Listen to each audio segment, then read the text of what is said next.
존경하는 헌법재판소 재판관님들께, 국회 소추위원, 국회 법제사법위원회 위원장 정청래입니다.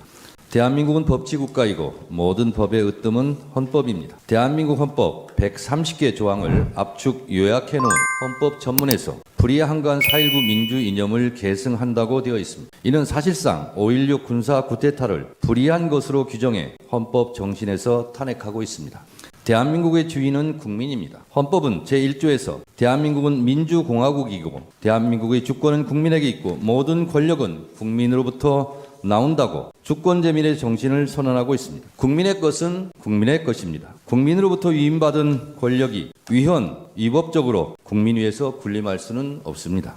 헌법수호의 파수꾼 헌법재판관님, 2024년 12월 3일 아침은 평범했습니다. 대한민국 수도 서울의 기온은 영하 2도였습니다. 국민들은 늘 그렇듯이 출근을 서두르고 있었고 그날 아침 뉴스 헤드라인은 명태균 핸드폰 행방 논란이었습니다. 세계 방산 매출 100대 기업에 우리 기업 4곳이 포함됐고 대한민국 한강 작가의 노벨 문학상 수상 관련 좋은 소식도 있었습니다.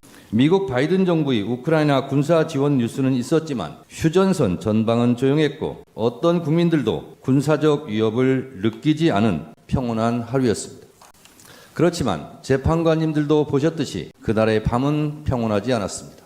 비상계엄 선포 소식을 접한 수많은 국민들은 설마 가짜 뉴스일 거라고 생각했습니다. 그러나 너무나 비현실적이었던 계엄 선포는 엄연한 현실이었습니다. 피청구인 윤석열은 2024년 12월 3일 비상계엄 선포 긴급 담화문에서 국회는 범죄자 집단이 소굴이 되었고 자유민주주의 체제 전복을 기도하고 있고 국회가 자유민주주의 체제를 붕괴시키는 괴물이 된 것 같다. 대한민국이 당장 무너져도 이상하지 않을 정도로 풍전등화의 운명에 처해 있다. 우리 국민의 자유와 행복을 약탈하고 있는 파렴치한 종북 반국가 세력들을 일거에 척결하고 자유헌정 질서를 지키기 위해 비상계엄을 선포한다고 했습니다. 이 궤변을 누가 믿겠습니까? 대한민국 국민들 누가 봐도 당장 무너져도 이상하지 않을 정도의 대한민국은 결코 아니었습니다. 피청구인 윤석열의 12월 3일 비상계엄 선포 이후 대한민국은 혼란에 빠졌고 대한민국 전체가 몸살을 앓고 있습니다. 12월 3일 내란의 밤부터 민주주의의 나라 대한민국의 국격은 실추되었고 경제의 적 불확실성이 해소되지 않으면서 국민들은 한 달 넘게 불안과 공포에 휩싸여 내란성 불면증에 시달리고 있습니다. 국민들의 저항과 국회의 신속한 대응으로 비상계엄이라는 독재 시도가 수포로 돌아간 후에도 피청구인은 망상에 근거한 자신의 경거망동을 반성하기는커녕 수사에 응하지도 않았고 법원이 발부한 체포영장의 집행도 막무가내로 거부했습니다.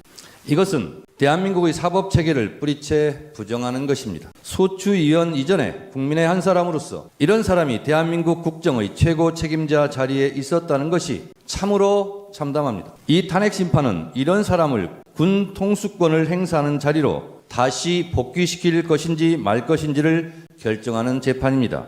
그 결론이 어떠해야 하는지는 너무도 자명합니다만 피청구인의 폭거로 빚어진 국가적 혼란 상태가 하루빨리 종식되어야 하므로 신속한 심리를 간곡히 요청드립니다. 헌법 수호 최후의 보루이신 헌법재판관님, 대한민국 국가 경쟁력은 바로 국민입니다. 국민들은 위대합니다. 비상계엄을 소식을 듣자마자 달려나온 국민들께서 국회 본청까지 쳐들어온 계엄군을 막아서고 장갑차 앞에서 온몸으로 저항했습니다. 국민들이 국회의원들의 본청 출입을 도왔습니다. 이처럼 국민들께서 골든타임을 확보해 주신 덕분에 국회의원들이 계엄 해제 요구안을 통과시킬 수 있었습니다. 오늘날 대한민국이 전 세계의 부러움을 받을 정도로 정치, 경제, 그리고 문화적으로 우뚝 서게 된 것은 한국 현대사를 치열하게 살아내신 우리 선조들과 현재를 살아가는 우리들의 합작품입니다. 이토록 자랑스러운 대한민국을 하루아침에 전 세계 웃음거리로 만든 것이 피청구인의 비상계엄 선포였습니다.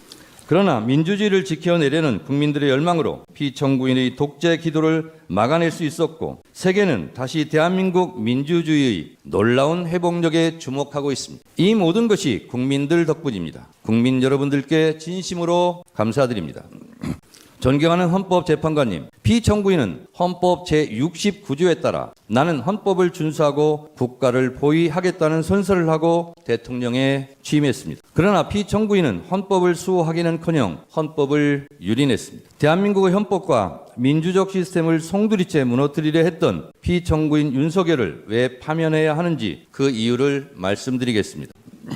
첫째, 피청구인 윤석열은 계엄의 조건을 위반했습니다. 헌법 제77조 제1항에 대통령은 전시사변 또는 이에 준하는 국가 비상사태에 있어서 병력으로서 군사상의 필요에 응하거나 공공의 안정질서를 유지할 필요가 있을 때에는 법률이 정하는 바에 의하여 계엄을 선포할 수 있다고 되어 있습니다. 대한민국은 전시상황도 국가 비상사태도 아니었고 병력으로서 공공의 안정질서를 유지할 만큼 혼란도 없었습니다. 같은 내용을 규정하고 있는 계엄법 제2조 2항도 동시에 위반했습니다. 둘째, 피청구인 윤석열은 계엄 선포의 절차를 위반했습니다. 계엄법 제2조 제5항은 대통령이 계엄을 선포한 때는 국무회의의 심의를 거쳐야 한다. 제6항, 국방부 장관 또는 행정안전부 장관은 국무총리를 거쳐 대통령에게 계엄의 선포를 건의할 수 있다고 되어 있고 헌법 제82조는 대통령의 국법상 행위는 문서로서 하며 이 문서에는 국무총리와 관계 국무위원이 부서한다. 군사에 관한 것도 또한 같다고 되어 있습니다. 현재까지 국무위원들의 증언에 따르면 형식과 절차에 따른 정상적인 국무회의는 없었고 현재로서는 국무회의 문서도 부존재해 보입니다. 이처럼 피청구인이 선포한 비상계엄은 내용에 앞서 절차 면에서도 전혀 헌법과 계엄법을 따르지 않았습니다.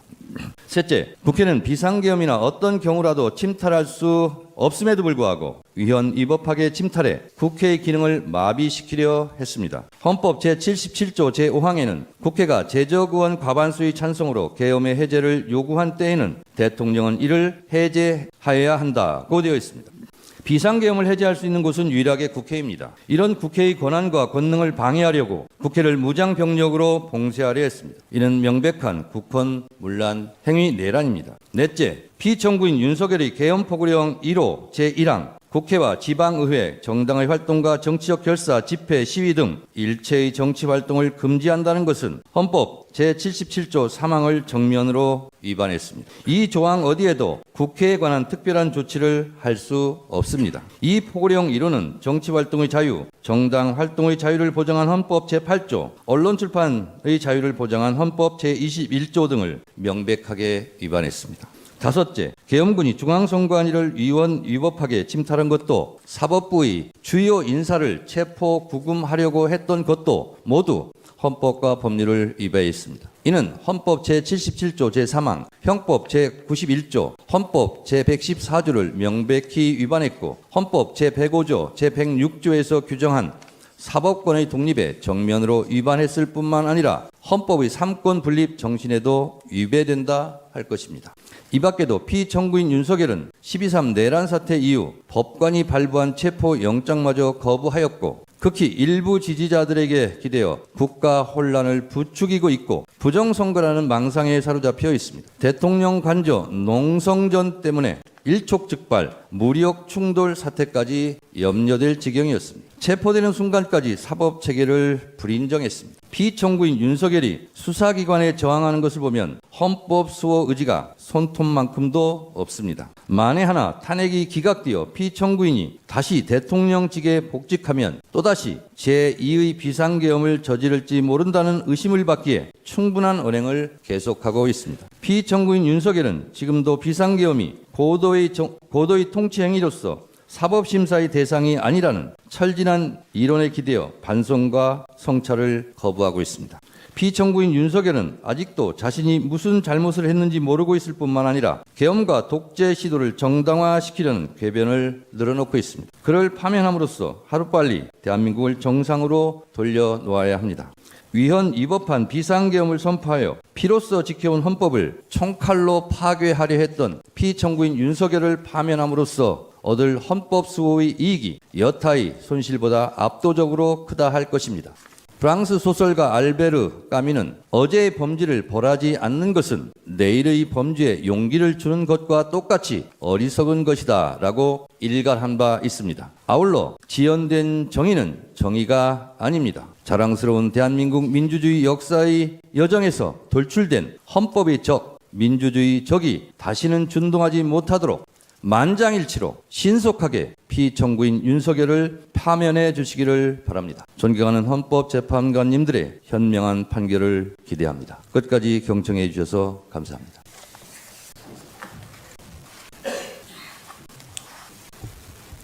안녕하십니까. 청구인 측 대리인 김진환 변호사입니다.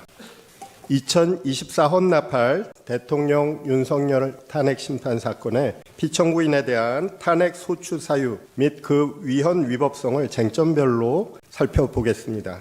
우선 서론입니다. 탄핵 소추 의결서에 있는 소추 사유에는 비상계엄 선포 행위와 국헌 문란 행위가 있습니다. 사실상 비상계엄 선포 행위 역시 국헌 문란 행위이기 때문에 다음에 5가지 국헌 문란 행위가 소추 사유가 되겠습니다. 첫 번째, 비상계엄 선포 행위. 두 번째, 국회 봉쇄 및 침입 행위. 세 번째, 군 병력에 의한 중앙선거관리위원회 침입 행위 및 압수 행위. 네 번째, 계엄 포고령 선포 행위. 다섯 번째, 법관들에 대한 체포 구금 지시 행위. 구체적인 쟁점에 들어가기에 앞서서 국헌 문란 행위는 왜 중대한 헌법 위반 행위인가에 관해서 말씀드리겠습니다. 사람들은 국가 권력이 필요합니다. 국가 권력이 없으면 우리와 가족들의 생명과 자유, 재산이 모두 위태롭습니다. 그래서 사람들은 국가를 세웠고 국가 권력을 만들었습니다. 근데 국가 권력 자체도 본질적으로, 내재적으로 위험성을 가지고 있습니다. 국가가 갖고 있는 자의적 성질, 이기적 성질, 폭력적 성질로 인해서 많은 사람들이 국가 권력에 의해서 희생당한 사례, 자유가 침해당한 사례, 우리 인류 역사에서 수없이 많습니다. 그래서 사람들은 수백 년에 걸친 싸움과 갈등 속에서 새로운 지혜를 깨닫고 만들어낸 것이 헌법과 권력 통제 시스템입니다. 권력을 한 사람에게 집중시키지 않고, 한 국가기관에 집중시키지 않고 여러 기관에게 배분해서 서로 견제하고 통제하도록 하는 것. 그 권력 견제와 통제, 균형과 조화의 톱니바퀴가 바로 헌정질서이고 그 헌정질서를 침범하는 것이 바로 국헌문란 행위입니다. 따라서 국헌문란 행위는 단순히 국가기관을 침범하는 행위가 아닙니다. 바로 이 권력 견제와 균형의 시스템 자체를 파괴하는 행위가 국헌문란 행위이고 국헌문란 행위가 중대한 헌법 위반인 것은 바로 그 시스템이 지키려고 하는 우리들의 생명과 자유, 안전을 침해하는 행위이기 때문입니다. 구체적인 소추 사유를 그 위헌 위법성과 함께 검토해 보겠습니다. 우선 첫 번째로 비상계엄 선포 행위입니다. 12.3 비상계엄 선포 행위는 헌법에 정한 요건과 절차를 전혀 준수하지 않은 위헌적 비상계엄입니다. 우선 실체적 위헌성에 관해서 보겠습니다. 민주공화국에서 독재 정치는 허용되지 않습니다. 하지만 비상시에 독재 정치와 유사한 권력 집중을 허용하는 것이 법과 제도로서 독재와 유사한 정치를 허용하는 것이 바로 비상계엄입니다. 따라서 헌법 77조에서는 그 위험한 비상계엄 선포를 엄격하게 요건을 규정함으로써 통제하고 있습니다. 첫 번째가 전시, 사변 또는 이에 준하는 국가 비상사태의 존재이고 두 번째가 병력으로서만 공공의 안녕 질서를 유지할 수 있을 것이라는 요건입니다. 12.3 비상계엄 선포 당시 이와 같은 요건이 전혀 충족되지 않았음은 모든 국민들이 다 알고 있습니다. 피청구인은 주장합니다. 국가긴급권 발동의 요건은 대통령이 자유재량으로 결정할 수 있는 것이다. 하지만 헌법재판소는 1996년 긴급재정명령에 관한 사건에서 다음과 같이 판시했습니다. 국가긴급권 발동의 요건 판단은 대통령의 자유재량이 아니다. 객관적으로 대통령의 판단을 정당화할 수 있는 정도의 위기 상황이 존재해야 한다라고 판시했습니다. 12월 3일은 입법, 행정, 사법, 우리 사회 질서 모든 것이 정상적으로 작동하고 있는 그러한 평범한 날이었습니다. 헌법상, 계엄법상 전혀 요건을 갖추지 못한 비상계엄 선포였음을 모든 국민들이 다 알고 있고 피청구인이 그와 같은 위헌적인 비상계엄을 빌미로 국회에 군대를 침투시켜서 국회 회의를 방해했던 장면은 모든 국민들이 TV 생중계를 통해서 목도한 공지의 사실입니다. 다음으로 절차 위반에 관해서 보겠습니다. 절차 위반은 단지 대통령의 권한 행사를 하는 방식의 위반의 문제가 아닙니다. 그것은 행정부 내의 절차적 통제, 행정부 내의 권력 통제에 관한 법들을 준수하지 않은 것입니다. 중요한 헌법상 절차 위반만 살펴보기로 하겠습니다. 우선 국무회의 심의 절차를 위반했습니다. 헌법에는 대통령이 중요 정책을 결정함에 있어서 대통령의 자의적 결정이나 독선적 결정을 방지하기 위해서 국무회의 심의 절차를 두고 있습니다. 특히 헌법 88조 1항과 89조 제5호에서는 계엄 선포를 국무회의의 필수적인 심의사항으로 명시하고 있습니다. 12월 3일 국무회의와 유사한 회의가 대통령실에서 열리긴 했습니다. 하지만 국무총리를 비롯한 국무위원들은 그 회의가 정상적인 국무회의가 아니었음을 모두 인정하고 있습니다. 대통령은 일방적으로 비상계엄 선포를 통지했고 대화 도중 갑자기 자리를 떠나서 생방송으로 비상계엄을 선포했습니다. 회의나 대화 내용을 기록한 정상적인 회의록도 존재하지 않습니다. 다음으로 국법상 행위인 문서주의와 부서원칙 위반에 관해서 보겠습니다. 이것도 역시 행정부 내의 권력 통제 장치라고 할 수 있는 것입니다. 헌법 82조는 대통령의 국법상 행위는 문서로서 해야 하고 국무총리와 관계 국무위원이 부서해야 한다고 규정하고 있습니다.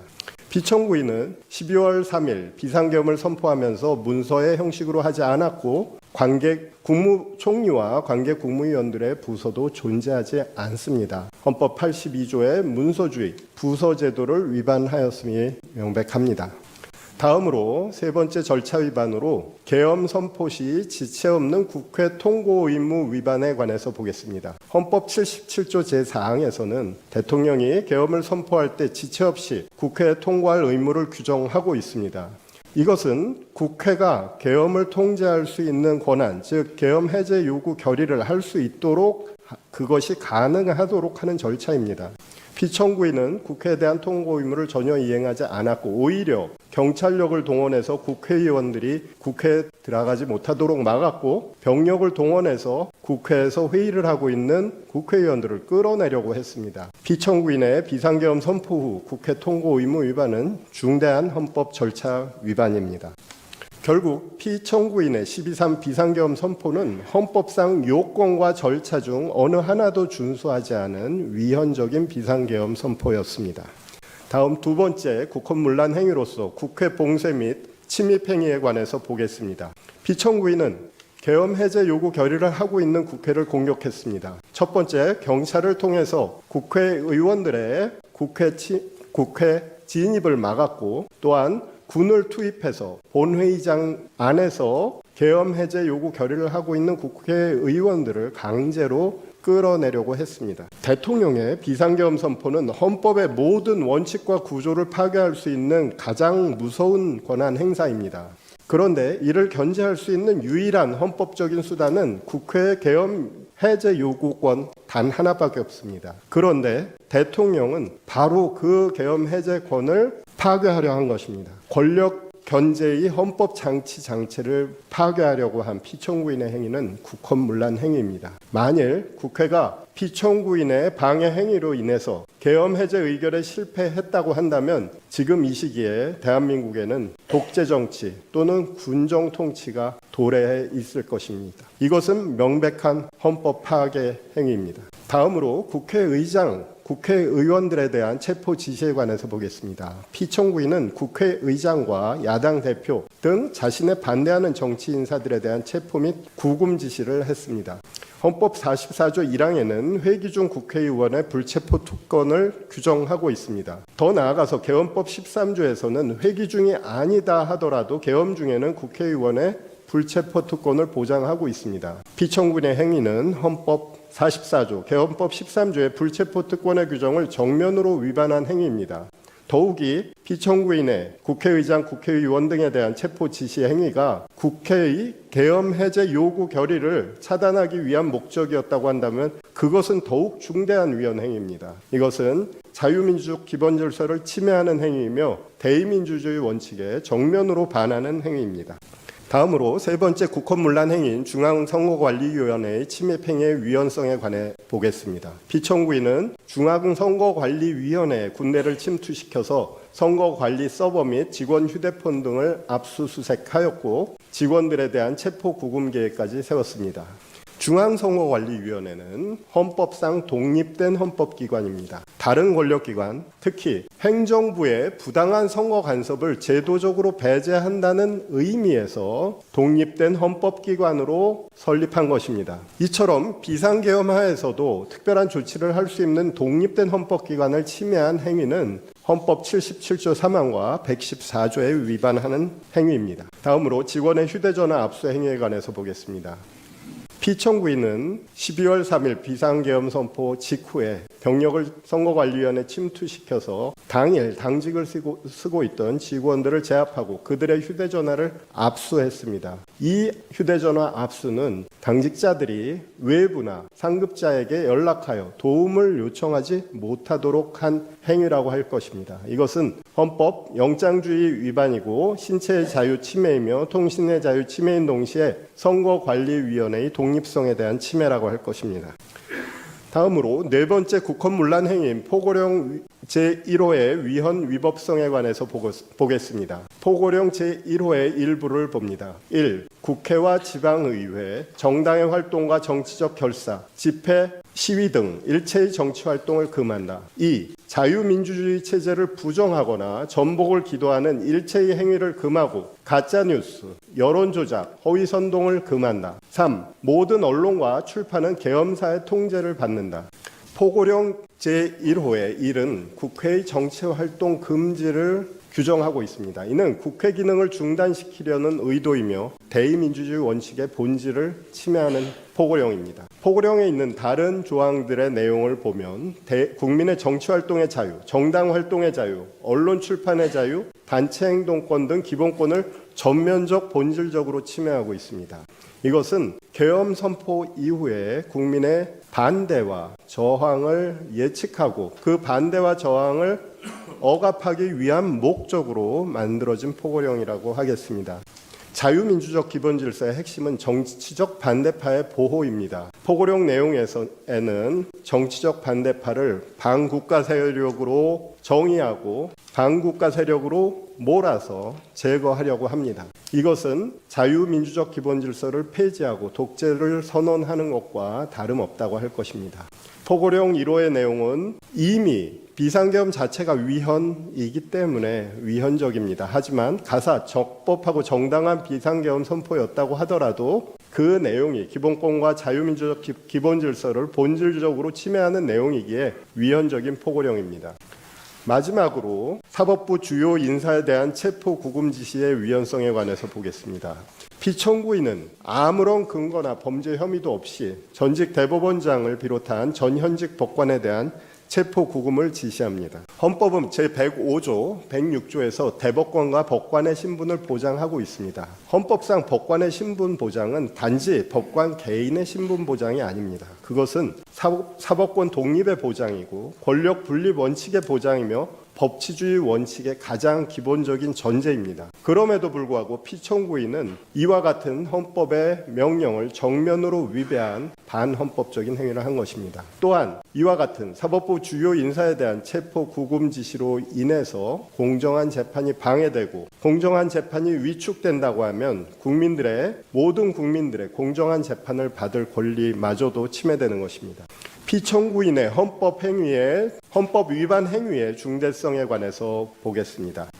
헌법재판소는 2번의 대통령 탄핵 심판 사건에서 헌법이나 법률 위배의 중대성 판단 기준을 선언한 바 있습니다. 그것은 대통령을 임기 중 파면할 정도로 첫 번째, 법 위배 행위가 헌법 수호의 관점에서 중대한 의미를 가지는 경우, 두 번째, 대통령의 법 위배 행위를 통해서 국민의 신임을 중대하게 배반한 경우라는 기준입니다. 먼저 첫 번째, 법 위반의 중대성에 관한 사항을 보겠습니다. 앞서 본 바와 같이 피청구인은 절차와 요건을 전혀 갖추지 않은 비상계엄 선포를 했고 계엄 해제 결의 중인 국회에 대한 공격 행위를 했습니다. 이것은 법치국가 원칙에 대한 전면적인 공격 행위라고 할 것이고 이것만으로도 중대한 헌법 위반 행위이며 이것으로 독재 정치를 선포한 것과 다름없는 행위입니다. 또한 그 밖에 열거한 국헌문란 행위들 이 모든 것들은 자유민주적 기본 질서, 권력 분립의 원칙, 법치국가 원칙에 반하고 대통령의 헌법 수호 의무에 위반되는 헌정 파괴 행위입니다. 다음으로 국민들의 신임에 대한 배신에 대해서 보겠습니다. 앞서 살펴본 피청구인의 법 위반 행위, 헌법 위반 행위, 그것으로 이미 국민들의 신임에 대한 심각한 배신 행위를 한 피청구인은 거기에서 그치지 않았습니다. 피청구인은 헌법을 준수하고 보호할 의무를 선서한 대통령입니다. 그럼에도 불구하고 현재까지 헌정질서 침해 행위를 반성하지 않고 있으며 오히려 국민을 분열시키는 음모론에 기초한 반헌법적인 주장을 하고 있습니다. 또한 위헌적인 비상계엄과 모든 국헌문란 행위들을 정당화하려고 시도하고 있습니다. 피청구인에게는 대한민국의 헌법 수호 의지가 전혀 없습니다. 따라서 대통령으로서 국정을 담당할 자격이 없다고 할 것입니다. 헌법 수호의 필요성의 관점을 살펴보겠습니다. 피청구인은 매우 위험합니다. 만에 하나 이 사건 탄핵 심판 청구가 기각돼서 피청구인이 대통령 직무에 복귀한다면 과연 피청구인이 어떤 위헌적인 행위를 할 것인지 전혀 예측 가능하지 않습니다. 그래서 많은 국민들이 불안해하고 있습니다. 만일 피청구인의 헌정 파괴 행위를 받아들이고 그리하여서 피청구인을 파면하지 않는다고 한다면 이를 본보기로 삼은 미래 독재자를 키워내는 결과가 될 것입니다. 피청구인은 우리 국민이 가까스로 이룩해 놓은 대한민국의 민주주의 헌정 질서를 50년 이전으로 후퇴시켰습니다. 그는 민주공화국을 배신하였습니다. 그가 대한민국 헌정 질서에 남긴 상처는 오랫동안 지속될 것입니다. 그로 인한 갈등과 혼란 역시 우리를 계속해서 괴롭힐 것입니다. 우리는 민주주의 상처를 치유하고 법치주의를 다시 일으켜 세워야 합니다. 그래서 피청구인을 대통령직에서 파면해야 합니다. 그것이야말로 대한민국의 상처 입은 헌정 질서를 정상으로 회복하는 가장 중요한 첫걸음이 될 것입니다. 결론입니다. 피청구인에 대한 탄핵 심판 청구는 충분하게 이유 있는 경우로서 반드시 파면할 필요가 있습니다. 헌법재판관님들의 지혜롭고 공정한 판단을 간곡하게 부탁드립니다. 감사합니다. 예, 피청구인 측에서 소추 사실에 대한 의견을 진술해 주시기 바랍니다. 예, 피청군 대리인 조대현 변호사입니다. 대한민국 대통령이 대한민국 헌법의 명령에 따라서 비상계엄을 선포했습니다. 그런데 국회 과반수 세력이 대통령을 내란죄로 몰아서 위법하게 탄핵 소추를 했고 대통령을 체포하겠다고 위협해서 헌법재판소의 첫째 변론기일에 출석하지 못하셨고 또 자진 출석한 대통령을 구치소에 수감해서 오늘 두 번째 변론기일에도 출석하지 못했습니다. 그래서 피청구인을 대신해서 저희 대리인 3명이 탄핵 청구 이유에 대해서 답변하고자 합니다.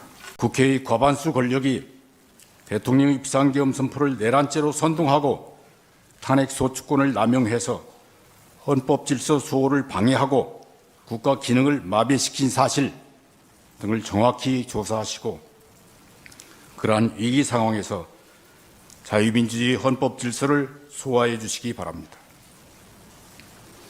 헌법재판소가 국회 과반수 세력의 권력 남용을 통제할 권한이 있다는 사실을 확실하게 공포하여 주시기 바랍니다. 대한민국의 헌법과 국민들이 헌법재판관들의 현명한 심판을 기대하며 열망하고 있음을 잊지 마시기 바랍니다.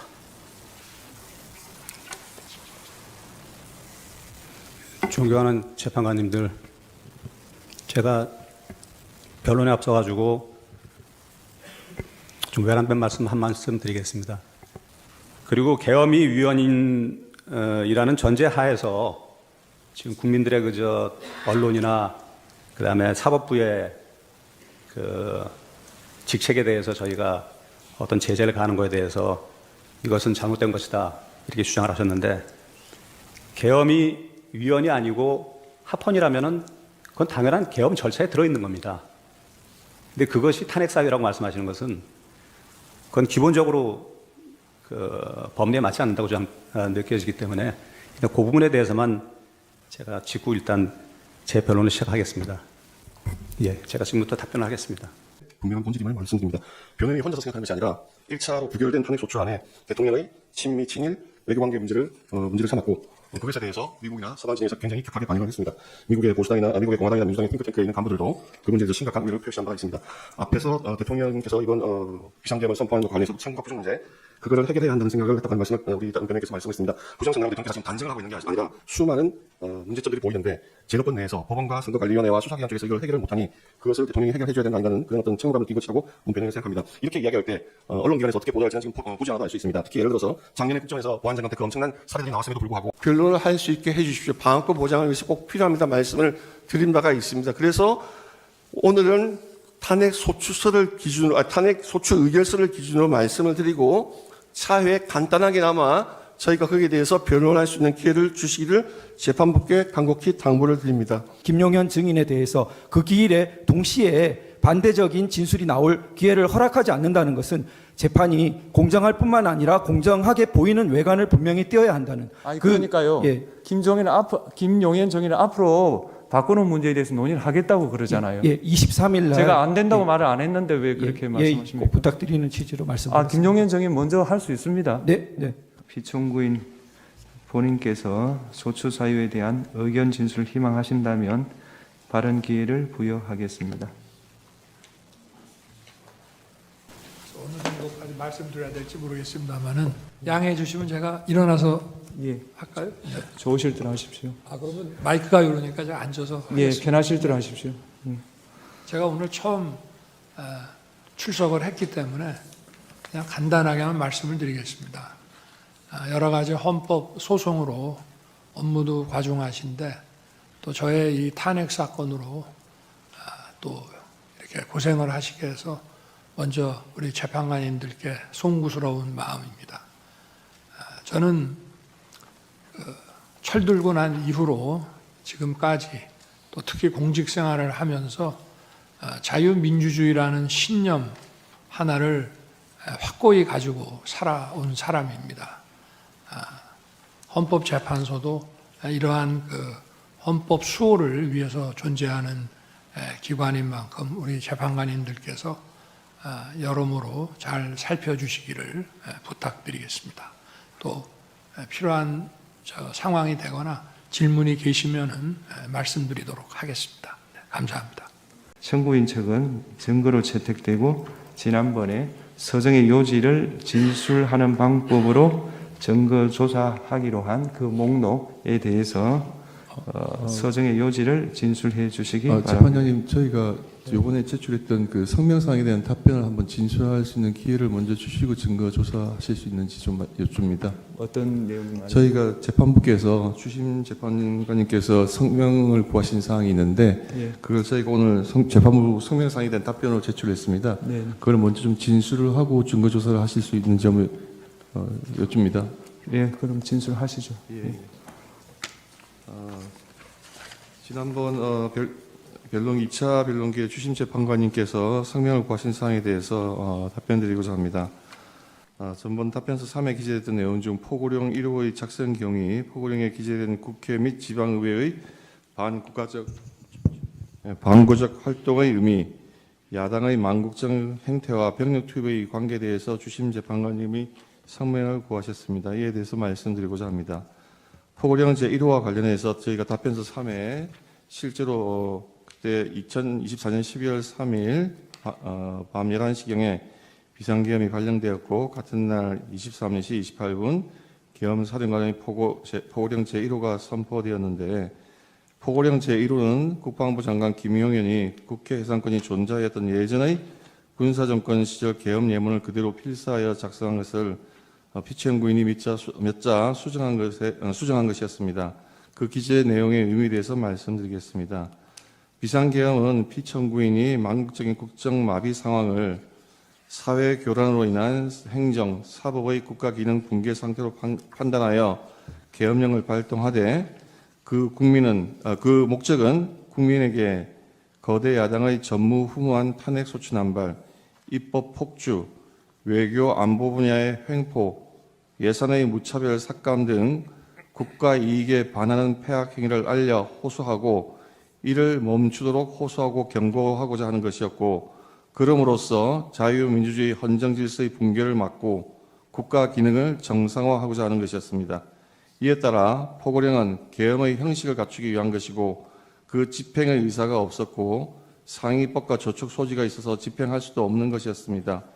포고령 집행의 구체적인 의사가 없었으므로 실행할 계획도 없었고 포고령을 집행할 집행기구 구성이 전혀 포함되지 않은 것이었습니다. 그리하여 포고령 제1호는 계엄의 형식을 갖추기 위하여 김용현 장관이 초안을 잡아 피청군이 검토 수정한 것인데 김용현 장관이 계엄령 선례를 참고하여 작성하였던 것으로 기억하고 있고 피청구인이 그에 대하여 검토하면서 야간 통행 금지 조항이 있었던 것을 삭제한 것으로 생각됩니다. 그 국회 및 지방의회 활동 금지의 범위에 대해서 말씀드리겠습니다. 계엄법 제9조 제1항은 비상계엄 지역 하에서 계엄 사령관은 군사상 필요할 때 체포, 구금, 압수수색, 거주 이전, 언론, 출판, 집회 결사 또는 단체 행동에 대해서 특별한 조치를 할 수 있고 이 경우 계엄 사령관은 조치 내용을 공고해야 한다고 규정하고 있습니다.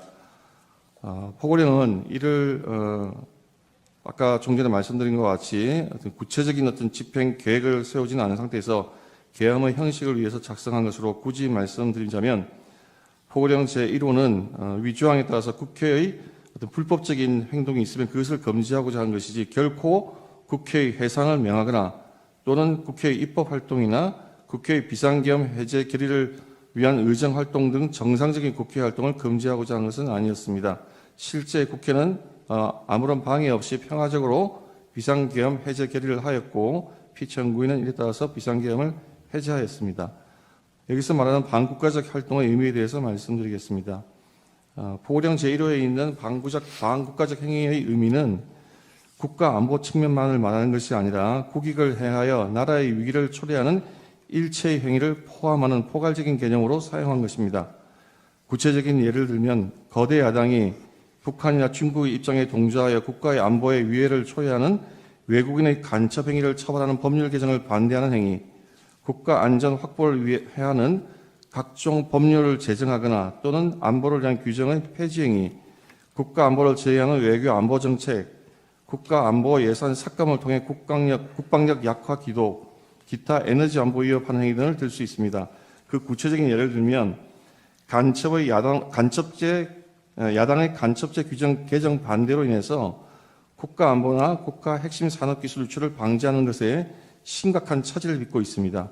2024년 6월 중국인 3명이 최소 2년 이상 드론으로 부산에 정박 중인 미국 항공모함 등 군사시설 사진을 500여 장 촬영한 사건, 정보사 블랙이온 명단이 중국에 유출되었으나 유출 상대방이 중국인이어서 처벌하지 못한 사건 등은 그 좋은 예입니다. 나아가 국가 산업의 핵심 기술이 중국에 유출되어도 간첩죄로 처벌할 길이 없습니다. 야당은 현재도 간첩죄 규정의 개정에 반대하고 있고 이로 인해서 중국의 간첩들은 한국에서 활개치고 있습니다. 러시아 우크라이나 전쟁이 장기화되면서 북한, 러시아, 중국이 밀착하는 가운데 대통령이 국가 안보를 위해 한미일 군사 합동훈련한 것을 전쟁광으로 매대하여 1차 탄핵 소추안에서는 그 사유로 삼기도 했습니다. 현대전은 드론의 등장으로 양상이 바뀌고 있고 피청구인이 우크라이나에 참관단을 보내려 하자 국방장관을 탄핵하겠다고 위협했습니다. 우크라이나 전쟁에는 1만 명 이상의 북한군이 파견되어 있으므로 북한군의 작전 체계, 전투 능력에 대한 정보 수집은 우리나라 국가 안보를 위해서 매우 중요합니다. 국가 안보를 위해 우방국의 현대전에서 교훈을 얻기 위해 청간단 파견을 방해하려는 거대 야당의 저의가 무엇인지 묻지 않을 수가 없습니다. 또 거대 야당은 방산물자를 수출할 때 국회의 동의를 받도록 하는 방해사업법 개정안을 당론으로 추진하고 있습니다. 방산 수출의 관건인 신속한 대응이 어려워지고 기밀 유지가 불가능하기 때문에 방산 수출이 사실상 중지될 수도 있습니다. 이렇게 거대 야당이 반대하면 북한, 중국, 러시아가 원치 않는 자유서약에 대한 방산 협력이 불가능해집니다. 우리나라의 국방과 국익에 막대한 손실이 발생합니다.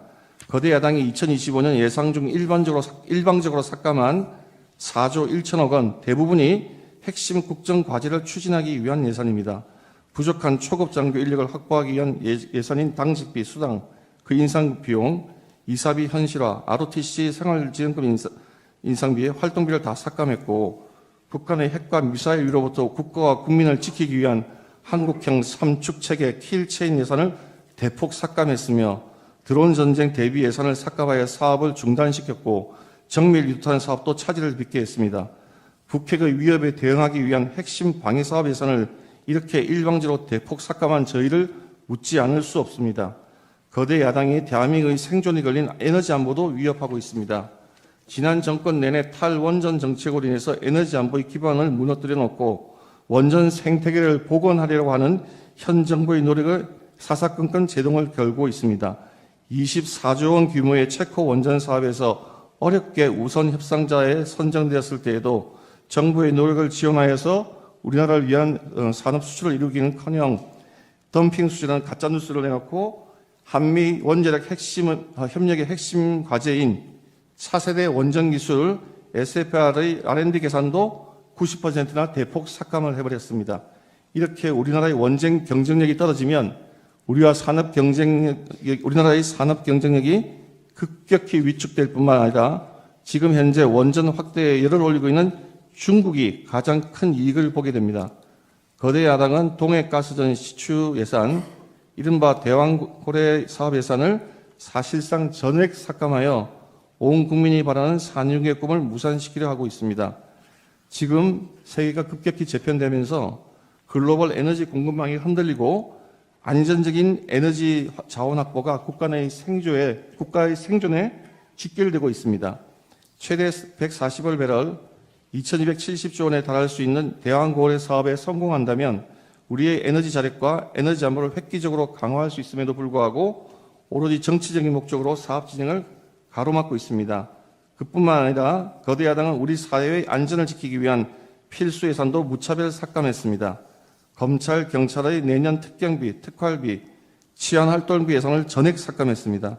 검찰 587억 원, 경찰 31억 원에 달하는 예산을 아예 영원으로 만듦으로써 수사를 제대로 하지 못하게 하고 있습니다. 이로 인해서 마약 범죄라든지 또는 치안 범죄 등의 활동이 줄어들면 그것이 과연 누구에게 이익이 되고 누구에게 피해가 되겠습니까? 또 이러한 예산은 금융사기 사건, 성범죄를 비롯한 사회적 약자 대상 범죄, 마약, 조폭 등 민생 침해 사건 수사, 그리고 대공수사에도 쓰이는 예산인데 이것을 다 삭감하는 저희는 무엇입니까? 대한민국을 마약과 조폭과 성범죄자들이 활개치게 나라로 만들겠다는 것인지 묻지 않을 수가 없습니다.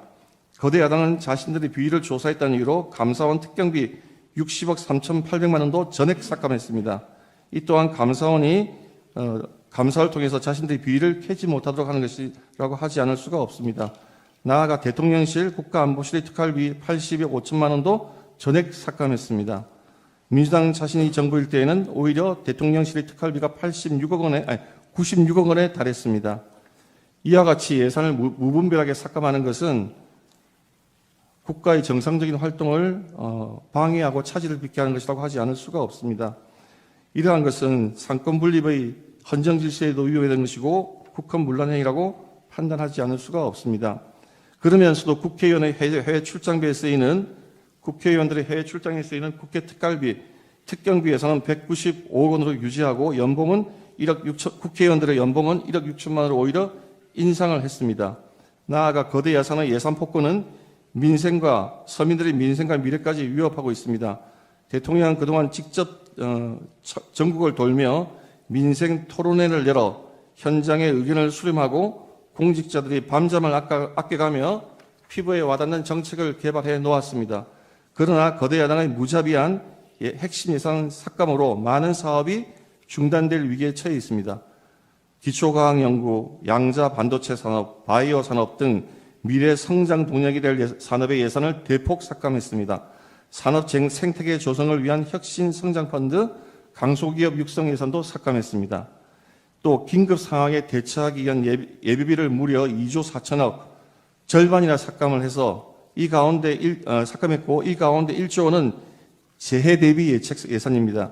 매년 폭염, 폭우, 태풍 등 기상이변이 속출하는 상황에서 국민 피해가 더 커질 수밖에 없습니다. 작년에 보셨듯이 무한공항 사고 같은 그런 재해가 생겼을 때, 그런 의도치 않은, 예상치 않은 피해자가 생겼을 때 국가가 도와줄 수 있는 그러한 예비비마저 대폭 삭감한 것입니다. 거대 야당은 팬데믹에 대비하는 백신 개발 지원과 관련된 R&D 예산도 대폭 삭감했고, 의료개혁의 추진에 반드시 필요한 전공의 지원 사업 예산도 삭감했으며, 어려운 청년들을 돕기 위한 청년 일자리 지원 사업 예산도 삭감하고, 취약계층 아동자산 형성 지원 사업도 삭감했으며, 아이 돌봄 수당도 무차별 삭감했습니다. 이러한 악의적인 예산 삭감은 나라를 망국의 위기로 몰아내려는 목적이 뚜렷한 것입니다. 그리고 그 피해는 고스란히 국민들에게 돌아갈 수밖에 없습니다. 이러한 거대 야당의 이러한 예산의 무차별 삭감과 폭주는 국가 이익에 반하는 것이라고 하지 않을 수가 없습니다. 그다음에 망국 지역 행위를 알리는 것과 병력 투입의 관계에 대해서 말씀드리겠습니다. 저희가 소규모이지만 병력을 국회에 투입한 이유도 거대 야당의 망국적 행태를 국회와 국민들에게 직접 알리고 계엄 선포 방송을 본 국회 관계자들과 시민들이 대거 몰릴 것에 대비해서 질서를 유지하기 위한 것이지 국회를 해산시키거나 기능을 마비시키려고 하는 의도는 아니었습니다. 국회의 만행을 국민들에게 직접 알리기 위해 외 병력을 동원하여야 하는 구성명 사항으로 추측이 됩니다. 계엄법 3조에는 비상계엄의 선포와 동시에 계엄사령관은 계엄지역의 모든 행정사무와 사법사무를 관장한다고 규정하고 있습니다. 따라서 계엄이 선포되면 질서 유지 업무는 계엄사령관이 관장하게 되고, 그렇기 때문에 이 사건 계엄 당시에도 많은 시민들이 몰려들 것이 예상되는 국회의 질서를 대비하기 위해 군이 보충적으로 인원을 파견하고 보다 많은 경찰이 그 외곽 경비를 하게 된 것입니다. 법조인 체포 주장에 대해서 말씀드리겠습니다. 청구인은 아직 이 법조인 체포에 대한 주장이 서면으로 정확하게 제출되지 않아서 정확한 답변은 다 말씀드리기 어렵습니다만, 청구인은 피청구인이 이 사건 계엄 당시 다수의 법조인을 체포하거나 체포하려 하였다고 주장하고 있습니다. 그러나 피청구인은 이 사건 계엄 선포 당시 결코 법조인을 체포 구금하라고 지시한 바가 없고 실제로 체포된 법조인도 전혀 없습니다. 한동훈 여당 대표를 체포하라든지 우원식 국회의장을 체포하라고 지시한 바가 전혀 없습니다. 나아가 더더욱이나 한동훈 여당 대표를 사살하라고 하는 그런 터무니없는 지시를 한 바도 없는데, 그러한 황당한 가짜 뉴스를 가지고 탄핵 사추 사유로 주장하는 것은 그 부당성에 대해서는 더 말할 필요가 없다고 할 것입니다. 절차 진행에 대해서 말씀드리고자 합니다. 피청구인의 입장에서 가장 강조드리고 싶은 것은 이 사건 계엄 이전에 거대 야당의 횡포로 인해서 국정이 사실상 마비될 정도였다는 것입니다. 그 중에도 중요한 것이 민주당의 탄핵 소추의 남발입니다. 민주당이 탄핵 소추를 남발하여 얼마나 탄핵 소추를 남용하는지 여부가 쟁점이 될 것인데, 그것을 판단하려면 당연히 먼저 소추된 장관, 감사원장, 방통위원장에 대한 탄핵 사건을 심리해 보아야 그 결론이 나야 하지 않겠습니까? 사리가 그러함에도 지금 헌법재판소에서 대통령에 대한 탄핵 사건을 무조건 서두른 데 대해서 대리인들은 그 절차의 적법성과 공정성에 대해서 의문을 가지고자 있다는 것을 말씀드리고자 합니다. 결론적으로 피청구인들 대리인은 평소 헌법재판관인에 대해서 무한한 신뢰와 존경의 마음을 가지고 재판에 임하고 있습니다. 누가 뭐라 해도 헌법재판소는 이 나라의 헌법 그리고 민주적 기본 질서를 보위하는 최고의 보루입니다. 그와 같은 점을 감안하셔서 아무쪼록 재판연관님들 모두 명철한 지혜를 모아 공정하고 올바른 재판을 하여 주셔서 헌정 질서를 더욱더 확립하여 주시기 바랍니다. 예, 청구인 측은 증거로 채택된 지난번에 그 특정한 서정의 요지를 진술해 주시기 바랍니다. 네, 이 부분도 저희가 영상증거 설명서 1 제목으로 어제 서면을 제출했습니다. 여기에 보면 재생 시점 시간이 특정이 되어 있습니다. 그 부분대로 재생을 해주시면 될 것 같습니다. 먼저 갑 9호증 국회 사무처 CCTV 영상입니다. 재생되는 장면 보면서 말씀드리겠습니다. 지금 보시는 장면이 12월 3일 밤 11시 49분경부터 다음날 12월 4일 00시 11분경까지 육군 특전사 707 특수임무단 병력이 탑승한 헬기가 국회의사당 후면 운동장에 3대씩 순차로 착륙하는 모습입니다.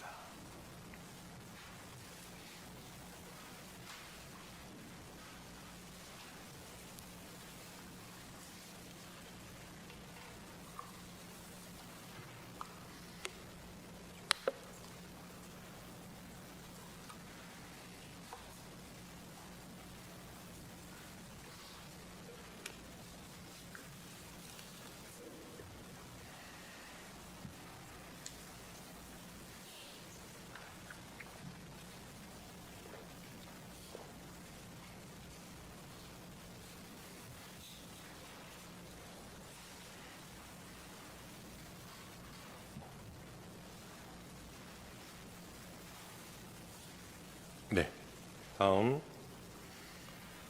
본청으로 진입하는 무장한 계엄군의 모습입니다.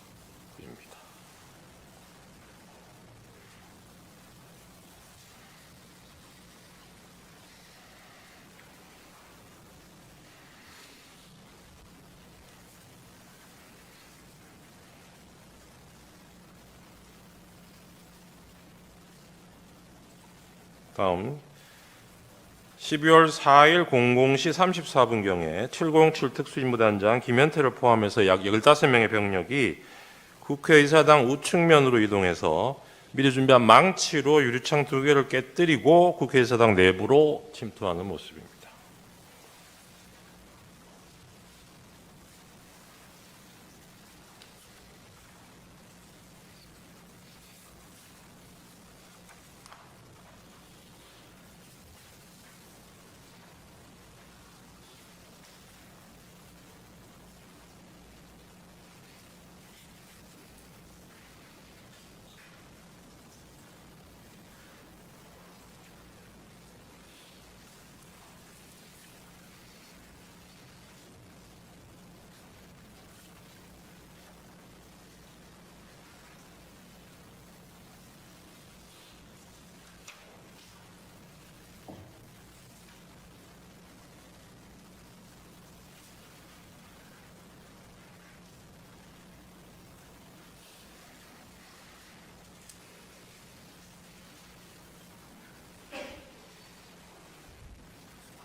유리창을 깨고 들어가는 모습.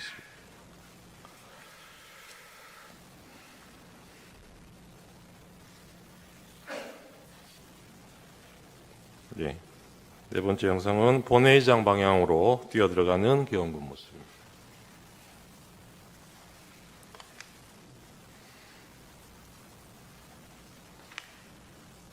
그리고 본회의장 앞장면인데 국회 내 당직자, 보좌관 이런 분들이 계엄군의 국회의사당 진입을 막기 위해서 소화기를 분사하니까 이를 피하기 위해서 잠시 물러서다가 대치 상태를 계속해서 유지하고 있는 계엄군들 모습입니다.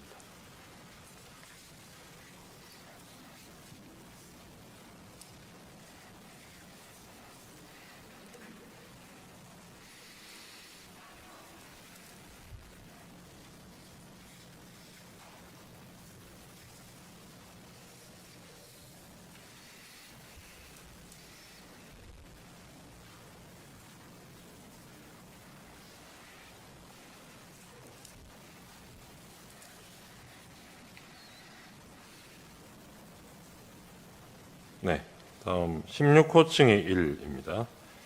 한남동 국회의장 공간에 계엄군이 출동한 장면인데요. 12월 4일 01시 42분경부터 04시 45분경까지 사이에 전체는 그렇습니다만 그중에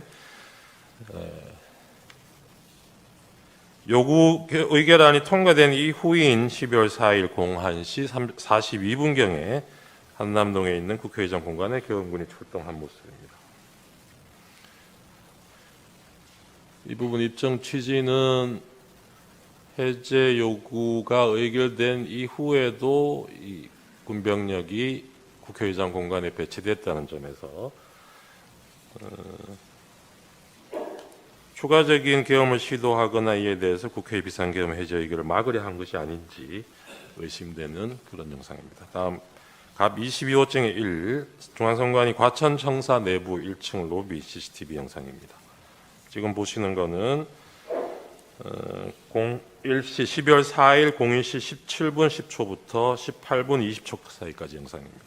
중앙선관위 과천청사 내부 1층 로비에 계엄군이 수십 명 모여드는 모습입니다.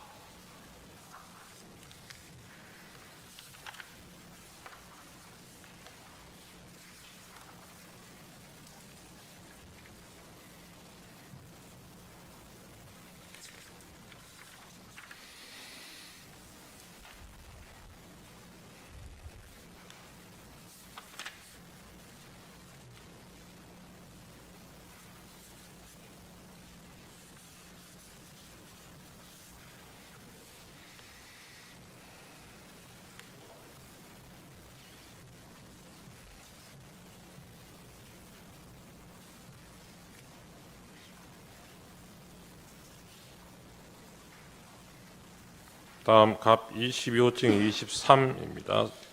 선관위 과천청사 내부 2호기 엘리베이터 CCTV 영상인데 여기 보시면 계엄군들이 권총을 소지하고 있는 장면이 확인이 됩니다.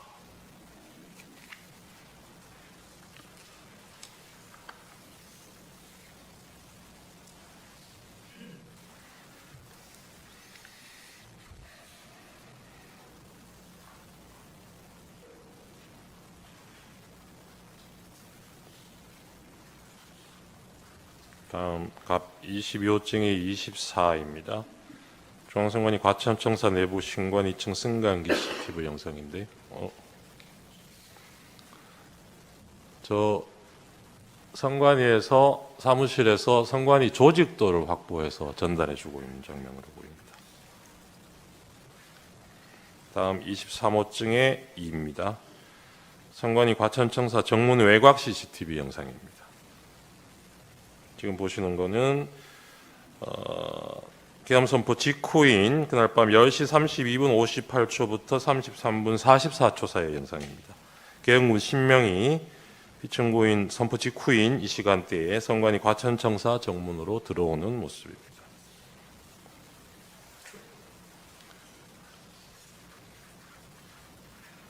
미리 준비되지 않았더라면 계엄 선포 직후에 4, 5분 후에 저렇게 바로 계엄군들이 선관위 청사로 진입할 수는 없었다는 취지입니다.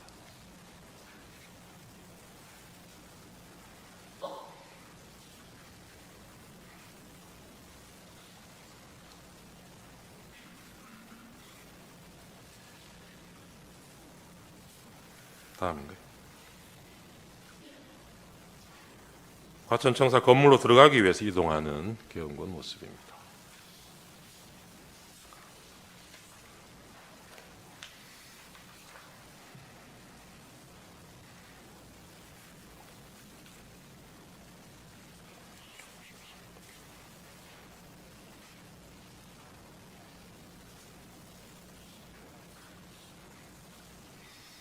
네, 23호증의 18 과천청사 정문 우측 영상입니다.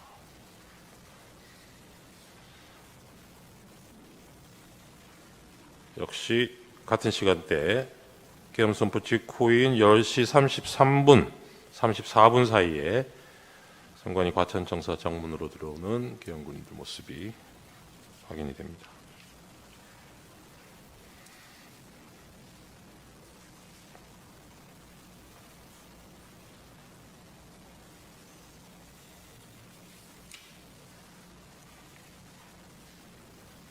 정문으로 들어와서 청사 경내 청사 안으로 들어오는 모습입니다.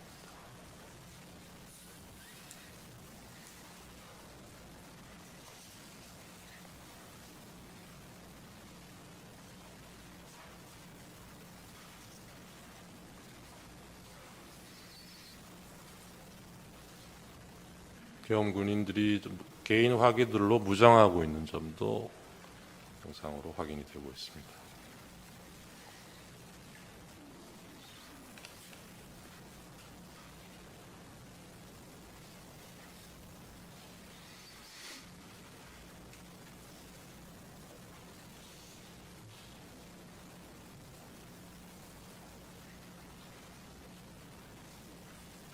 이 부분은 앞에 보셨던 영상이랑 같은 내용을 아마 각도만 다르게 잡은 있는 것 같아서 조금 생략하셔도 될 것 같고 24호증에 1로 넘어가 주셔도 좋을 것 같습니다. 네, 이 부분은 선관위 선거정보센터 CCTV 영상 파일인데요.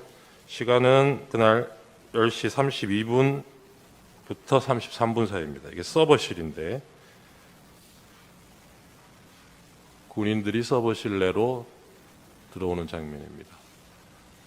아까 정문으로 들어왔던 시간하고 비교해 보시면 들어오자마자 이 바로 서버실로 시간상으로는 그렇게 이동을 한 것으로 보입니다.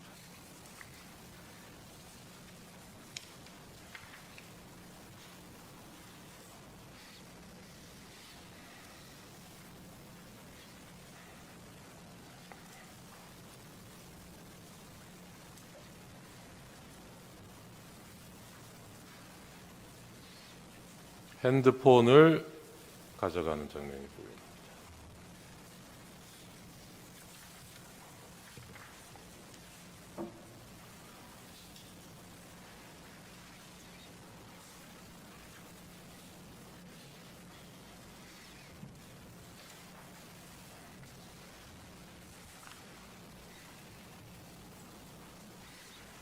(24호증에) 3 보고 계십니다.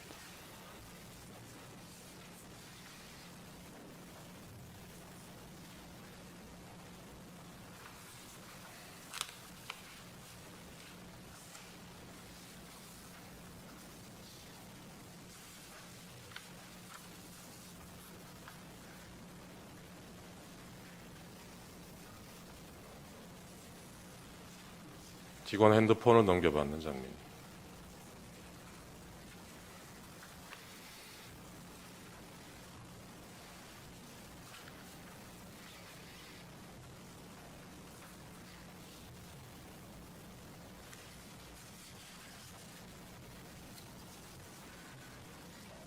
다음 24호증의 13입니다. 선관위 선거정보센터 CCTV 영상인데요.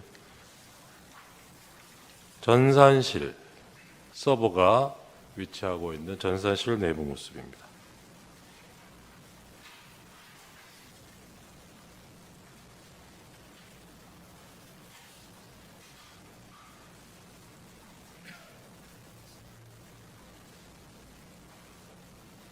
방첩사 군인들로 보이는데요. 서버 사진을 찍고 있는 장면입니다.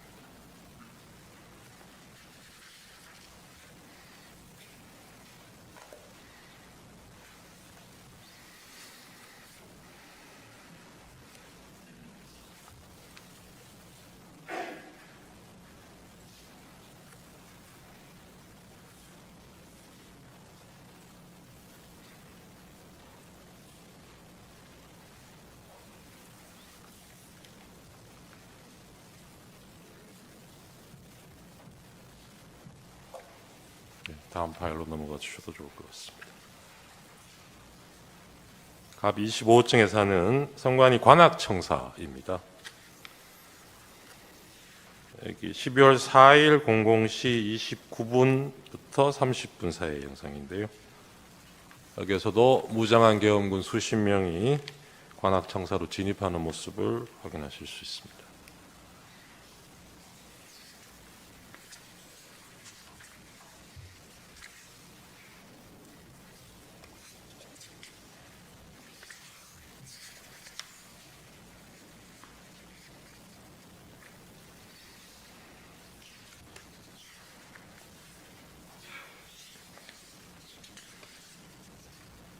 네, 여기는 역시 같은 관악청사 뒤편 공간인데요. 화단이 있는 이 공간에도 군인들이 배치가 돼서 건물을 통제하고 있는 모습을 확인하실 수 있습니다.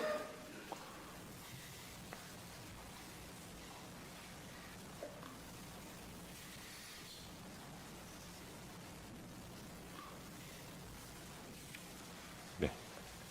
다음 갑 26호증의 2입니다. 여기는 선관위 수원에 있는 선거연수원 건물입니다. 본관동 1층 현관 앞에 설치된 CCTV 영상인데요. 12월 3일 밤 11시 31분부터 32분 사이 영상입니다. 선거연수원에 경찰들이 집결해서 지휘관 지시를 받아서 이동하는 모습입니다.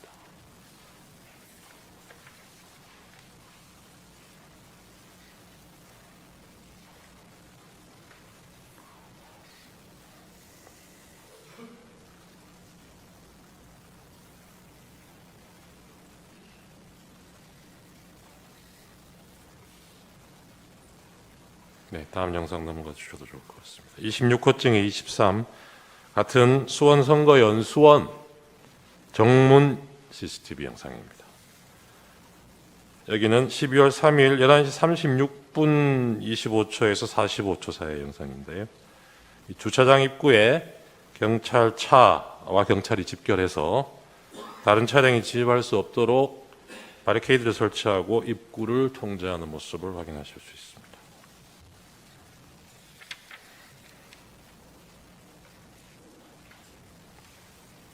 다음 영상입니다. 이어진 영상도 26호증의 26인데 같은 위치고요. 시간이 이때는 날이 바뀌고 새벽 1시 42분부터 43분 사이의 영상입니다. 경찰 버스 2대가 진입하고 해당 버스에서 내린 경찰들이 연수원 내부로 집결하는 모습을 보고 계십니다.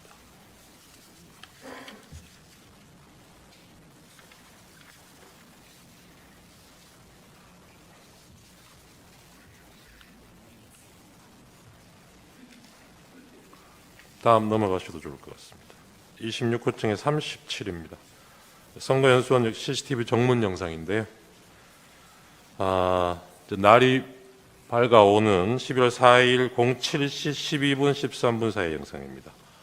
경찰 버스 한 대가 선관위 선거연수원을 빠져나가고 있는데 그 이후에도 경찰차 한 대가 정문에서 대기 중인 모습을 보실 수 있습니다. 이상 영상 증거 설명을 마치겠습니다. 그 청구인 측에요. 한 가지 확인하겠습니다. 네. 아까 을호증, 을1호증부터 을8호증까지 증거 동의한다 하셨죠? 네, 그렇습니다. 입증 취지만 보이는. 그렇다면 제가 증거 채택 범위를 잘못 말한 것 같습니다. 아까 채택된 것에 더해서 을1호증의 3, 을2, 을3호증 1 내지 6, 을4도 추가로 채택합니다. 더 쉽게 말해서 을1호증 1부터 을8호증까지 다 채택한다. 그런 뜻이 되겠습니다. 이 채택된 서정과 영상에 대해서 피청구인 측에서 서정 요지와 영상 재생하십시오. 우선 반대신문 기회가 부여되지 않은 진술에 대해서 피청구인 청구인 측이 소개 진술을 한 것에 대해서 이후 우리 심판 과정에서 상세하게 반박이 이루어질 예정이겠습니다만은 우선 짧게 말씀드리면은 청구인 측은 대통령의 헌법상 권한으로 헌법에 기재된 비상계엄에 대해서 내란 몰이로 수사를 하면서 며칠 뒤인 7일, 8일에 전격적으로 구속이 이루어지고 모두가 이런 상황에서 무서워하면서 책임 전가를 하고 있는 상황 속에서 진술이 이루어진 것들을 지금 보이고 있다고 하겠습니다. 이런 뒤집힌 상황은 문제된 계엄이 과거의 통념과 같은 그런 정식의 계엄이 아니라는 것을 오히려 보여준다고 하겠습니다. 기타 영상에서 분절적인 부분이라든지 문제점에 대해서는 차후 상세히 말씀드리도록 하겠습니다. 오늘 피청구인 측의 PPT를 사용하여 서중 중 일부에 대한 요지를 진술하도록 하겠습니다. 을 제1호증의 1은 2024년 10월 국정원이 발표한 선관위 투개표 시스템 보안 점검 결과에 관한 것입니다. 2023년입니다. 죄송합니다. 보안 점검 결과 해킹을 통해 유권자 등록과 투표 여부를 관리하는 통합 선거인 명부 시스템의 내용을 변경할 수 있었고, 투표관리관 도장의 이미지를 절취하여 실제 사전투표 용지와 동일한 투표지를 얼마든지 만들어낼 수 있었습니다. 을 제4호증은 법원이 연수을 선거무효소송 변호사들에게 준 통합선거인 명부 사본입니다. 이 사본에는 선거인의 성명과 주소가 삭제되어 명부상의 투표자가 실제로 투표했는지 여부를 전혀 확인 검증할 수 없도록 되어 있습니다. 하지만 대법원은 판결문에서 원고가 선거인 명부를 열람했으니 실제 투표 여부를 확인할 수 있었을 텐데 아무런 주장과 증명도 없다고 했습니다. 도장 파일을 절취하여 위조 투표지를 쉽게 만들 수 있다는 점 앞서 말씀드렸습니다. 을제 3호증의 4 및 19는 제21대 총선 재검표 현장 등에서 촬영된 투표지들의 사진입니다. 총 6곳에서 실시된 재검표 현장 등에서 신권다발처럼 빳빳한 투표지 묶음들이 수없이 나타났습니다. 정상적으로 기표한 후 접어서 투표함에 넣어 뒤섞인 투표지들이라고 전혀 볼 수 없이 인쇄소에서 재단되어 바로 옮겨진 것 같은 모양이었습니다. 을제 3호증의 4는 선관위가 홈페이지에 게시했던 영상물을 캡처한 사진입니다.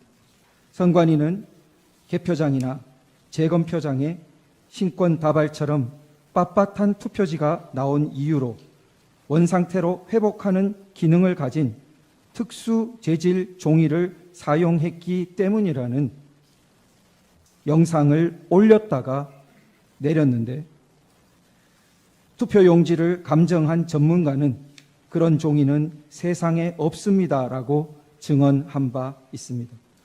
그런데도 선관위는 다시 원상 복원 기능이 있는 종이라는 영상을 새로 올렸다가 비상계엄 이후 삭제하였습니다.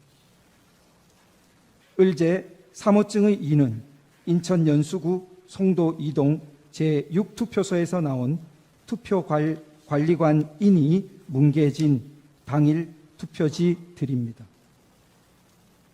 위 투표소에서 나온 1974표의 당일 투표지 중 1000장이 넘는 투표지가 이런 상태였고, 그중 294표는 한 글자도 식별이 안 되어 무효표로 처리되었습니다. 선관위는 관인을 찍는 만년 도장을 적색 스탬프에 다시 찍어서 이렇게 됐다고 주장했으나, 증인으로 나온 투표관리관은 해당 관인을 찍거나 이런 투표지에 대해 보거나 들은 적도 없으며, 관인을 실제로 찍었던 2명의 투표 사무원 중 한 사람 역시 전혀 모르는 일이라 했다고 증언했습니다. 하지만 대법원은 진술서 한 장 반박 증거로 제출하지 않은 선관위의 해명을 그대로 인용했습니다.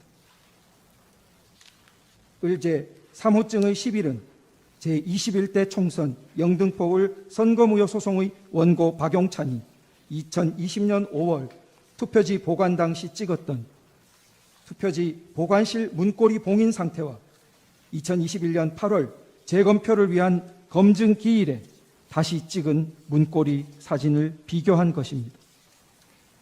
봉인 테이프가 마무리된 각도, 판사의 도장 위치, 뒤쪽 봉인 테이프의 모습 등이 너무나 달라서 한눈에도 누군가 봉인을 뜯고 새로 붙였다는 것을 알 수 있었습니다.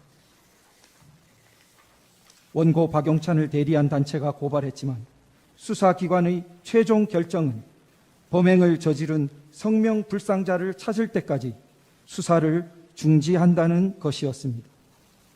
이상 서증요지 진술의 핵심은 국내외 주권 침탈 세력에 의한 거대한 선거 부정 의혹이 있었으나 선관위와 법원, 수사기관을 통해 제도적으로 해결되지 못하여 국가 비상 상황이 초래되었다는 것입니다. 이상으로 서증요지 진술을 마치겠습니다. 예, 이상의 증거 조사 결과에 대해서 쌍방의 의견이 있습니까? 우선 청구인 의견이 있습니까? 특별히 없습니다. 피청구인 의견이 있습니까? 예, 여러 가지 드릴 말씀이 있는데 잠시 휴정 후에 저희들 상세하게 말씀드릴 기회를 주시면 감사하겠습니다. 그리고 저희가 의제 83호증 동영상 부분이 있는데 재생할 수 있도록 허락해 주시면. 그거는 지금 증거가 채택이 안 되지 않았습니까? 그런데 지금 이제 동영상이 저쪽에서 그 재생이 됐기 때문에 공평하게 의미해서 아니 예. 그거는 공평한 거하고 다르죠. 증거 채택되어야 증거 조사를 할 수 있는 거는 법률에 속하는 거라서 그건 공평의 영역에 속하지 않습니다. 다음으로 피청구인에 대한 신문을 하겠습니다. 피청구인 본인께서는 그 자리에 계시면 되겠고요. 질문사항은 2개밖에 없습니다. 피청구인에게 진술 거부권을 고지해 드립니다. 질문 전체에 대해서 또는 개개의 질문에 대해서 진술을 거부할 수 있습니다. 신문이 예정돼 있지 않았던 상황으로 알고 있는데요. 제가 지난밤에 그 오늘 발언 기회를 줄 수 있느냐 협의할 때 분명히 말씀드렸습니다.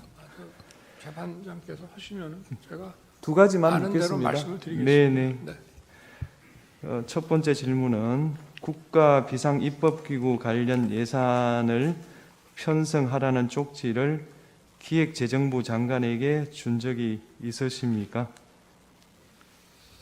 저는 이걸 준 적도 없고, 그리고 나중에 이런 계엄을 해제한 후에 한참 있다가 언론에 뭐 이런 메모가 나왔다는 것을 기사에서 봤습니다. 근데 그 기사 내용도 조금 부정확하고, 그러면은 이거를 만들 수 있는 사람은 국방장관밖에 없는데, 국방장관이 그때 이제 구속이 돼 있어서 구체적으로 확인을 못했습니다. 그런데 그 내용을 보면 좀 그 내용 자체가 좀 서로 좀 모순되는 것 같기도 하고, 그런데 하여튼 뭐 그 부분에 대해서는 그렇습니다. 뭐 자세하게 또 물어보시면은 제가 아는 대로 답변을 드리겠습니다. 예. 2번째 질문, 마지막 질문 드리겠습니다. 본인께서는 이진우 수방사령관, 곽종건 특전사령관에게 계엄 선포 후 계엄 해제 결의를 위해 국회에 모인 국회의원들을 끌어내라고 지시한 적이 있으십니까? 없습니다. 네. 네, 그러면 마치겠습니다. 오늘 변론은 이것으로 마치고 탄핵 재판이라는 게 형사 소송 절차 준해서 하는 것이고, 또 제가 지금 직무 정지된 상태이기 때문에 어떤 영향력도 행사할 수 없습니다. 그리고 이 사건 내용을 제일 잘 아는 사람은 바로 피청구인인 대통령 저 자신입니다. 그래서 그런 주장은 좀 이해가 좀 안 되고요. 아까도 이런 부정선거 의혹이 음모론이라고 하시고 계엄을 정당화하기 위한 거라고 사후에 만든 논리라고 하셨는데, 이미 계엄을 선포하기 전에 이런 여러 가지 그 어떤 선거의 공정성에 대한 그 신뢰에 좀 의문이 드는 것들이 많이 있었고, 또 2023년 10월 국정원의 그 선관위 그 전산 장비의 아주 극히 일부를 점검한 결과 문제가 많이 있었기 때문에 부정선거 자체를 색출하라는 것이 아니라 선관위의 전산 시스템을 전반적으로 스크린할 수 있으면 해봐라. 어떤 장비들이 있고 어떤 시스템에 의해서 가동이 되는지 그런 것이기 때문에 저희가 무슨 선거가 전부 부정이어서 믿을 수 없다 하는 그런 음모론을 제기하는 것이 아니라 팩트를 확인하자는 그런 차원이었다는 점을 이해해 주시기 바랍니다. 네. 네, 말씀 잘 들었습니다. 더 하시고 싶은 이야기는 없으시죠? 예, 그러면 제3 재판님 하나만 좀 추가해야 되겠습니다.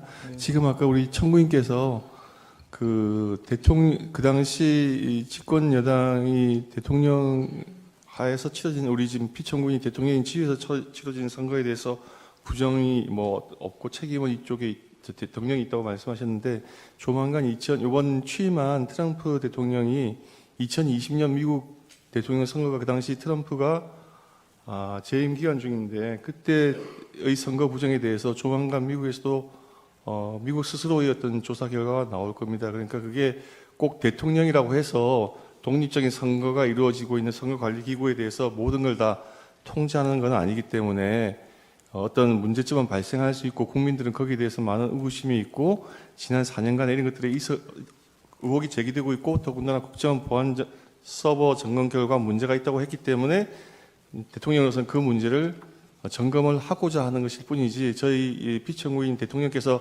선거 부정이 있었다고 단정해서 하는 것은 아니라고 하는 것을 다시 한번 말씀을 드리고 그리고 계엄 선포 이후에 이루어진 과정에 비추어 보면은 사후의 그 어떤 변명을 추가하는 것이 아니고 국정의 안정을 위해서 그 선포할 때부터 대통령께서 점검하고자 하셨던 항목임을 다시 한번 말씀을 드립니다.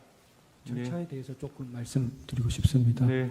예, 저희가 오늘은 피청구인 측은 을 1호증부터 5호증 내지 8호증 정도까지밖에 서중요지 진술을 하지 못했는데 지금 제출은 저희가 92호증까지 이렇게 많이 추가 제출되었습니다.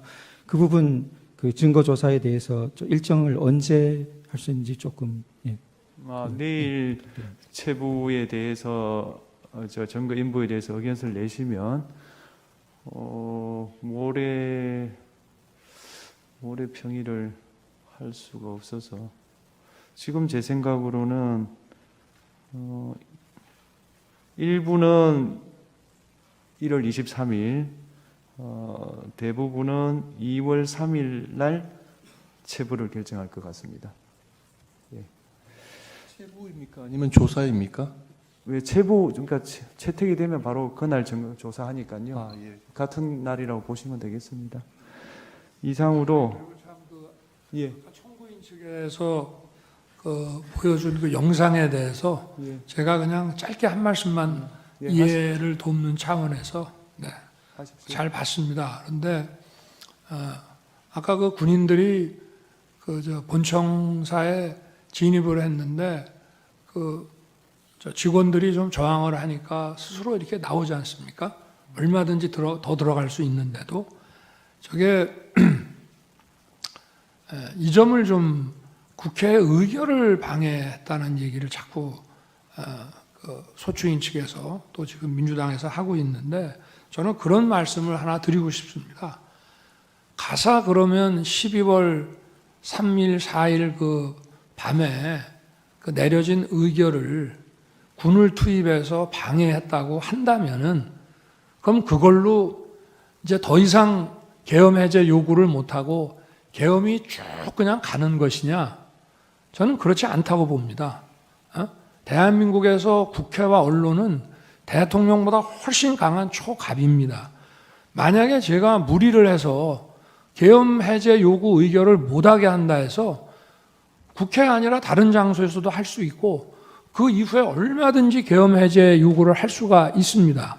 그러고 그거를 만약에 막았다고 한다면 그거는 정말 뒷감당을 할 수 없는 일이라고 저는 생각합니다. 그래서 계엄 해제 요구를 막았다, 여러 가지 이런 증언들을 막 이렇게 모아가지고 그렇게 얘기를 하시는데 계엄 해제 요구 결의가 사실은 저도 그 방송을 보고 있었습니다만은 의원들 사이에서도 국회의장과의 관계에서 아니 빨리 합시다. 그리고 또 우원식 의장은 그래도 절차는 밟아야 되는 거 아닙니까? 이렇게 하면서 좀 국회법에 딱 맞지 않는 그런 아주 신속한 그런 결의를 했거든요. 그렇지만 저는 그거를 보고 바로 군을 철수시켰습니다. 그래서 국회 마당에 있던 사람들이 나갔고요. 그리고 아까 뭐 국회의장 공관 옆에 군인들이 지나가면서 마치 뭐 국회의장을 새벽 2시에 뭐 체포할 것처럼, 그게 아마 제가 볼 때는 퇴각하는 과정에서 일어난 일이 아닌가 싶고요. 제가 드리고 싶은 말씀은 그거를 그 당시에 막거나 연기한다고 해서 그게 막아지는 일이 아니라는 점을 말씀을 드리고 싶습니다. 네.